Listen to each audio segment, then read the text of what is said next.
আসসালামু আলাইকুম সবাইকে মেন্টর খালেদ পেজে স্বাগতম।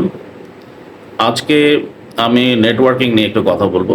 আমরা এই বিষয়ের সাথে সবাই পরিচিত। What is networking? Networking is nothing but creating good bonding with the like-minded people in your own company or in the same industry, maybe the different profession. এবং নেটওয়ার্কিং করার ক্ষেত্রে যেই ক্রাইটেরিয়াগুলো কাজ করে তার মধ্যে একটা বড় ক্রাইটেরিয়া হচ্ছে হয়তোবা সেম একাডেমিক ইনস্টিটিউশন থেকে পড়ালেখা করা হয়েছে, অথবা সেম ইন্ডাস্ট্রি বা আপনার সেম কোম্পানি আগে অ্যালামনাই ছিল, অথবা আপনার সাথে আপনার চিন্তাধারার সাথে ওনার মিল আছে এবং আপনারা দুইজন কানেক্টেড ফিল করছেন। অ্যাট দ্য সেম টাইম আরেকটা বড় ক্রাইটেরিয়া হচ্ছে আপনারা দুইজন হয়তো বা এমন একটা বিষয় নিয়ে কাজ করছেন, গবেষণা করছেন যেটা অলমোস্ট সেম। এই বিষয়গুলা নেটওয়ার্কিং করার ক্ষেত্রে অ্যাক্টিভলি ইনফ্লুয়েন্স করে। তো আমরা যারা কর্পোরেট ওয়ার্ল্ডে কাজ করছি, আমাদের জন্য নেটওয়ার্কিংটা খুবই গুরুত্বপূর্ণ দুটো কারণে। একটা হচ্ছে আমরা কর্পোরেট ল্যাডারে যত উপরের দিকে যাচ্ছি, আমাদের প্রমোশন বলেন বা অন্য কোনো কোম্পানিতে নতুন কোনো সুযোগ বলেন, সেটা ফর্মাল ইন্টারভিউ অথবা সিভি প্লেসিংয়ের মাধ্যমে খুব একটা হয় না, খুব কম হয়।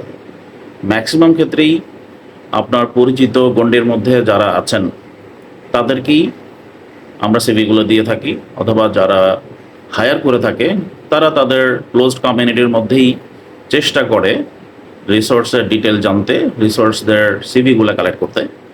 এটা একটা বড় কারণ হচ্ছে সিনিয়র পজিশনে আসলে লিডারশিপের বিষয়টা, পজিটিভ মাইন্ডসেটের বিষয়টা এবং পারসেপশনের বিষয়টা খুব অ্যাক্টিভলি কাজ করে।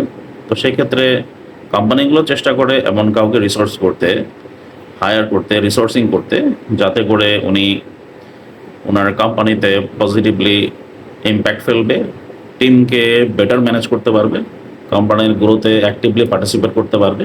তাই একজন পজিটিভ মাইন্ডের লোক, পজিটিভ থিঙ্কিংয়ের লোক এবং যার আসলে পেছনে একটা ভালো অ্যাচিভমেন্ট আছে, যার performance history is very very strong এবং যার perception in the market is very positive, এমন লোকদেরকেই নর্মালি সিনিয়র লেভেলে কোম্পানিগুলো চায়। তো আপনি আপনার নেটওয়ার্কিং যদি এখন থেকে শুরু করতে পারেন, তাহলে আপনার ক্যারিয়ারে কিন্তু একটা ভালো সুবিধা পাবেন এবং সেটা একটা লং টার্ম ক্যারিয়ার বিল্ডিংয়ের জন্য খুবই জরুরি। কিন্তু নেটওয়ার্কিং তৈরির ক্ষেত্রে আপনাকে একটু সাবধান হতে হবে। নেটওয়ার্কিং মানে হচ্ছে creating good bonding, so creating a relationship with others, যাকে আপনি হয়তো বা চেনেনই না। রিলেশনশিপ ক্রিয়েট করা ইজ অ্যান আর্ট। এটা চট করে করা যায় না, ইট হ্যাজ টু হ্যাপেন অর্গ্যানিকলি। সেই ক্ষেত্রে আপনাকে আসলে অর্গ্যানিক্যালি আগাতে হবে, এমন কিছু করা যাবে না যেটা ফেক দেখাবে। সো আপনি যদি এমন কাউকে খুঁজে পান লিঙ্কডইনে, যার সাথে আপনার সিমিলারিটি আছে in terms of understanding, thought process, কাজের ক্ষেত্র, পড়াশোনার ক্ষেত্র, সেই ক্ষেত্রে আপনি তার সাথে কথা বলাটা শুরু করতে পারেন একটা মেসেজ দিয়ে। মেসেজটা খুব অর্গ্যানিক হবে এবং গোছানো হবে। তারপরে মিটিং করতে পারেন, কথা বলতে পারেন, আস্তে আস্তে সম্পর্কটা এগিয়ে নিতে পারেন। একে অপরের প্রয়োজনে যতটুকু অর্গ্যানিক্যালি সাপোর্ট করা যায় সেটা করতেই পারেন। এক সময় যখন প্রয়োজন হবে, আপনাকে হয়তোবা আপনার প্রোফাইলিংয়ের সাথে যদি ওনার কোনো রিসোর্স রিকোয়ারমেন্ট থাকে, সেটা যদি মিলে যায়, তখন আপনাকে কিন্তু অর্গ্যানিক্যালি উনি ডাক দেবে, আলাদা করে হয়তোবা আপনার বলতেই হবে না।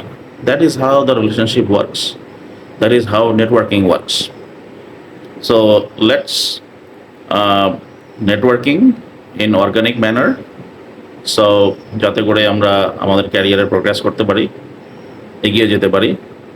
এবং এই বিষয়টা নিয়ে আমাদের সঠিকভাবে ধারণা রাখা এবং আরেকজনকে সঠিক ধারণা দেওয়া দুটিই জরুরি। আদারওয়াইজ আমরা অনেক সময় লিঙ্কডইনে দেখি অনেক ধরনের মেসেজই আমরা পাই, যেখানে একজন প্রথম মেসেজটাই দিচ্ছে, আমাকে কি একটা চাকরি দিতে পারবেন?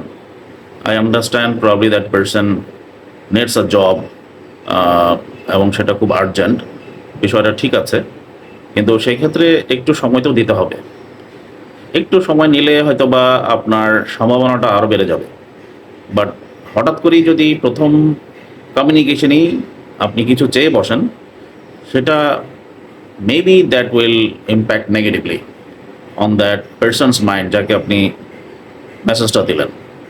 আমরা এই বিষয়গুলো একটু খেয়াল রাখি, তাহলে আমার মনে হয় এটা আমাদেরই বেনিফিট হবে। আজকে অনেক কথা বললাম নেটওয়ার্কিং নিয়ে। নেটওয়ার্কিং নিয়ে হয়তো বা আরও কথা বলার সুযোগ আছে এবং বলবো।